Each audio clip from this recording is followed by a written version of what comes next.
DGISPR major general Ahmad शरीफ चौधरी की press conference. उन्होंने कहा कि पाकिस्तान ने खित्ते और अफगानिस्तान में अमन के लिए कोशिश की। पाकिस्तान तवील अरसे से अफगान मुहाजिरीन की मेज़बानी कर रहा है। TTP के दहशतगर्द मुसलसल पाकिस्तान में दहशतगर्दी करते हैं। पाकिस्तान ने मुसलसल अफगान हुकूमत को शवाहिद दिए मगर कोई इकदाम नहीं किए गए। अफगान तालिबान ने अपनी सरजमीन दूसरों के खिलाफ इस्तेमाल न होने का मुआहिदा किया। TTP के दहशतगर्द मुसलसल अफगान सरजमीन इस्तेमाल करते हैं। अफवाज पाकिस्तान की अव्वलीन तरजीह मुल्क में अमन व अमान कायम करना है। दहशतगर्दों की सरकोबी के लिए हर हद तक जाएंगे। गैर कानूनी अफगान शहरियों की वापसी का फैसला पाकिस्तान के मफाद में किया गया। किसी भी मुल्क में गैर कानूनी तारकीन वतन की नकलो हरकत की इजाज़त नहीं है। कानून नाफिज करने वाले इदारे दहशतगर्दों की राह में आहनी दीवार हैं। उनकी जानिब से यह भी कहा गया कि पाकिस्तान ने अफगानिस्तान के अंदर दहशतगर्दों की पनाहगाहों को निशाना बनाया है। दहशतगर्दी की नाकाम कार्रवाइयाँ सिक्योरिटी फोर्सेज की कामयाबी का सबूत हैं। ग्वादर पोर्ट अथॉरिटी कॉम्प्लेक्स पर हमले को पाक फौज ने नाकाम बनाया। दासू डैम पर काम करने वाले चीनी इंजीनियर्स को खुदकुश हमले में निशाना बनाया गया। दासू डैम पर हमले की मनसूबाबंदी अफगानिस्तान में की गई। दहशतगर्दी की लहर की वजह TTP को अफगानिस्तान से सहूलियात मिलना है। ये भी उन्होंने कहा कि पाकिस्तान में दहशतगर्दों के लिए कोई जगह नहीं है। दहशतगर्दी में अफगान शहरियों का मुलव्वस होना मुआहिदे से इनहराफ है। पाकिस्तान की हुकूमत अपने शहरियों के तहफ़्फ़ुज़ में कोई कसर उठा नहीं रखेगी। पाकिस्तान ने ईरान में भी मुतअद्दिद दहशतगर्दों को अंजाम पर पहुंचाया। 2024 में सिक्योरिटी फोर्सेस ने 13,435 इंटेलिजेंस बेस्ड ऑपरेशन किए। दहशतगर्दी से निमटने के लिए रोज़ाना 100 से ज़ायद ऑपरेशन किए जा रहे हैं। ऑपरेशंस के दौरान 19 इंतहाई मतलूब दहशतगर्दों को हलाक या गिरफ्तार किया गया है। आर्मी चीफ ने दो टोक अल्फाज में कहा है कि दहशतगर्दी के खिलाफ कौम की हिमायत हासिल है। DGISPR ने यह भी बताया जबकि पाक अफगान सरहद पर 98 और ईरान सरहद पर 91% बाढ़ का काम भी मुकम्मल हो चुका है। पाकिस्तानी अफवाज का मुकम्मल फोकस सिक्योरिटी मामलात पर है। पाक फौज मुआशी तरक्की की तमाम कोशिशों की हुकूमती कोशिशों की हिमायत भी करती है। स्मगलिंग, बिजली चोरी और मुनशियात के खिलाफ भी कार्रवाइयाँ जारी हैं। फलस्तीनी भाइयों के मौक़िफ़ की हिमायत जारी रखेंगे। पाकिस्तान दहशतगर्दी के खिलाफ जंग जारी रखेगा। मुल्क की सिक्योरिटी के लिए तमाम इक़दाम बुरोकार लाए जा रहे हैं। पाकिस्तान में मौजूद चीनी शहरियों की सिक्योरिटी अव्वलीन तरजीह है। लापता अफराद का मामला पेचीदा है। लापता अफराद का मसला पूरी दुनिया में है। कुछ दहशतगर्द जो मारे गए वो लापता अफराद की फहरिस्त में शामिल थे। मिसिंग पर्सनस के कमीशन ने 80% केसेस को हल कर लिया है। उनकी जानिब से यह भी बताया गया है। उन्होंने 9 मई के हवाले से कहा कि 9 मई सिर्फ अफवाज का नहीं पूरे पाकिस्तान का मुकदमा है। 9 मई करने और करवाने वालों को सजा देना पड़ेगी। फौज और इदारों के खिलाफ लोगों की जहन साजी की गई। चंद घंटे के अंदर सिर्फ फौजी तंसीबात पर हमले किए गए। आप कुछ लोगों को बेवकूफ़ बना सकते हैं, सबको नहीं। झूठ और फरेब सबके सामने नहीं चल सकता। जब सब कुछ सामने आया तो अवाम का रद्द-ए-अमल भी सब ने देखा। जब सब कुछ सामने आया तो फॉल्स फ्लैग ऑपरेशन का प्रोपेगेंडा किया गया। उनकी जानिब से कहा गया कि कुछ सियासी लीडरान ने चुन चुन कर अहदाफ दिए कि इधर हमला करो। सब ने देखा सिर्फ फौजी तंसीबात पर ही हमले करवाए गए। कहा गया ये तो फॉल्स फ्लैग ऑपरेशन है। झूठ और फरेब मजीद नहीं चल सकता। 9 मई के मनासिर देखकर इंसान खून के आंसू रोता है। मासूम बच्चों को जहनी तौर पर वर्गलाया गया। जुडिशल कमीशन इस चीज़ पर बनता है जिसमें इब्हाम हो। लॉबिंग की गई कि पाकिस्तान को कर्जा ना दिया जाए। वो कौन लोग थे जो इदारों के खिलाफ मुहिम चला रहे थे? जुडिशल कमीशन इन तमाम बातों का अहाता करे। जुडिशल कमीशन ये भी देखे कि कैसे IMF को खतूत लिखे गए। 9 मई के मुल्ज़िमान को जल्द से जल्द सजा दी जाएगी। 9 मई को सियासी टोले ने अपनी ही फौज पर हमला कर दिया। झूठ पर झूठ, फरेब पर फरेब की इजाज़त नहीं दी जा सकती। 8 फरवरी को टर्नआउट 47% था। तकरीबन 6.5 करोड़ वोटर्स ने उस दिन वोट कास्ट किया। उनकी जानिब से ये भी कहा गया तो DGISPR मेजर जनरल अहमद शरीफ चौधरी प्रेस कॉन्फ्रेंस कर रहे थे। उन्होंने कहा कि पाकिस्तान ने खित्ते और अफगानिस्तान में अमन के लिए कोशिश की है। पाकिस्तान तवील अरसे से अफगान मुहाजिरीन की मेज़बानी कर रहा है। TTP के दहशतगर्द मुसलसल पाकिस्तान में दहशतगर्दी करते हैं और पाकिस्तान ने मुसलसल अफगान हुकूमत को शवाहिद दिए मगर कोई इकदाम नहीं किए गए।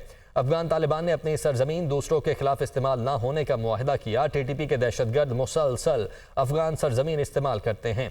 अफवाज पाकिस्तान की अव्वलीन तरजीह मुल्क में अमन व अमान कायम करना है। दहशतगर्दों की सरकोबी के लिए हर हद तक जाएंगे।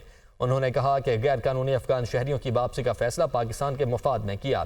किसी भी मुल्क में गैर कानूनी तारकीन वतन को नकले और हरकत की इजाज़त नहीं दी जाएगी। कानून नाफिज करने वाले इदारे दहशतगर्दों की राह में आहनी दीवार हैं। ब्रिगेडियर रिटायर्ड नवाजिश अली साहब इस वक्त हमारे साथ मौजूद हैं। नवाजिश साहब, बहुत शुक्रिया आपने हमें ज्वाइन किया। आज की ये जो ब्रीफ प्रेस कॉन्फ्रेंस थी, आप इसको कैसे एनालाइज करेंगे? आई थिंक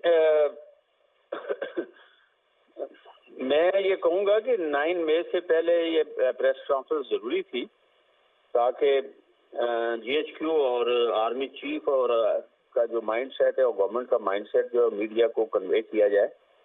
क्योंकि अदालतों की कुछ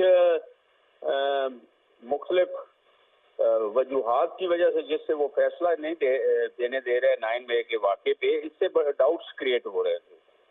तो उसमें मेरे ख्याल DGISPR ने वो जो उनका मौक़िफ़ है वो क्लियर कर दिया। बेसिकली देखिए, 9 मई एक इंस्ट्रक्शन थी जो इमरान खान ने प्लान की, और उसमें इमरान खान की जो कल्ट फॉलोइंग वाले लोग थे वो बड़े डेंजरस ट्रेंड वाले लोग थे। उन्होंने एक ही तरह के मिलिट्री टारगेट सेलेक्ट किए और उस पर उन्होंने अटैक किए और उसको डिस्ट्रॉय किया। लेकिन अनफॉर्चुनेटली इमरान खान की जो कल्ट फॉलोइंग है वो जो है वो बढ़ती जा रही है, और ये चंद मुल्कों में ये ऐसे ही होता है जब तक के जहाँ भी इमरान खान जैसे नार्सिसिस्ट लीडर होते हैं वहाँ पे मुल्कों को इसी तरह ही तबाही होती है, और ये ख़त्म नहीं होते जब तक ये इनके खिलाफ सख्त एक्शन ना लिया जाए। तो लेट्स सी के गवर्नमेंट ऑफ पाकिस्तान और ये जो है वो इस पे 9 मई का डिसीजन जो जल्द आए, और इसमें जो भी कल्प्रिट्स हैं, जो उन पे भी ऑफेंसेस है, उनको सख्त से सख्त सजा दी जाए, ताकि जो लोग हैं वो उनको पता चले कि आइंदा ऐसा एक्शन नहीं होना चाहिए। देखिए, 9 मई पाकिस्तान के लिए तो एक 9/11 था, यानी तमाम मिलिट्री टारगेट देखे, जिना हाउस, GHQ, ISI के दफ्तर, कोर कमांडर्स के घर, कोर हेडक्वार्टर्स, इस पे उन्होंने किया। और इमरान खान ने एक वार्निंग के साथ ये किया था कि जी अगर मुझे गिरफ्तार किया गया तो मैं ये करूंगा। और अभी भी जो लोग हैं वो जो उसके फॉलोअर्स हैं वो उसको उसी तरह फॉलो कर रहे हैं, और अनफॉर्चुनेटली उसकी फॉलोइंग जो है वो बढ़ती जा रही है, और जो प्रेजेंट गवर्नमेंट है वो कोई इतने मरीज नहीं ले रहा है, ठीक है। और मीडिया जो है, मीडिया का भी रोल जो है मेरे ख्याल में काफी नेगेटिव है।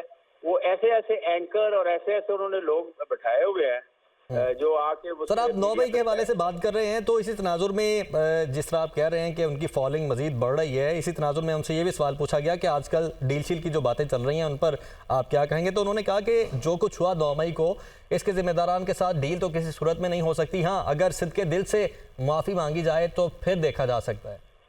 नहीं, मैं तो कहता हूँ कोई सिद्ध के दिल नहीं होता है। देखो, ये ऑफेंस इज एन ऑफेंस, ठीक है, और it was a coup attempt against the army chief, and it was a instruction, और he wanted to take over, और ये उसकी तीसरी अटेम्प्ट थी इमरान खान की। अगर आप तफसील में जाएं, this was the third attempt, और ये रियासत के खिलाफ एक जुर्म था, और इसमें कोई देखिए क्रिमिनल एक्ट की कोई जो होता है उसको नहीं देखा जाता, ठीक है। ये इसमें कोई ऐसी बात नहीं। I don't agree, he must be punished, and sole single most responsibility is on Imran Khan. I don't know, ये आपके चैनल पे ये भट्टी कई एंकर बैठे होते हैं जो कि कल्ट फॉलोअर्स हैं इमरान खान के, और उन्होंने ये ड्रामा बनाया हुआ है, और अब मीडिया जो है उसके पीछे लगा हुआ है।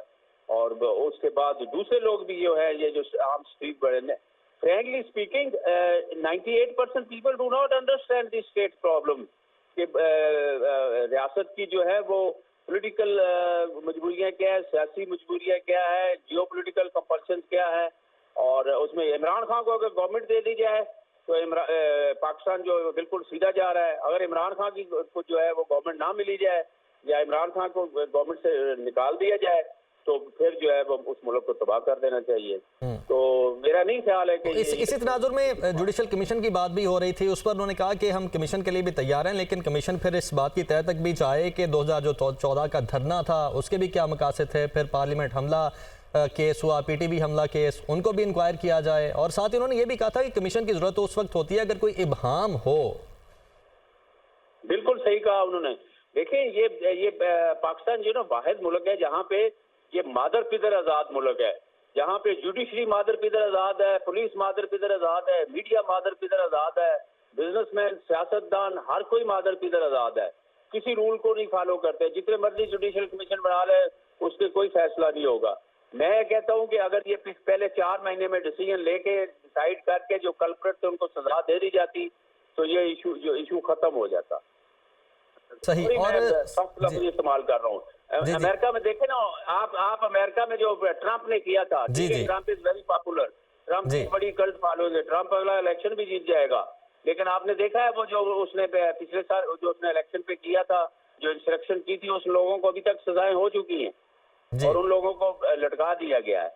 ये यहाँ पे हर कोई जो है ना वो 2 नंबर है, काम को नहीं करना चाहता। और नवाज शरीफ साहब काइंडली साथ ही रहेगा।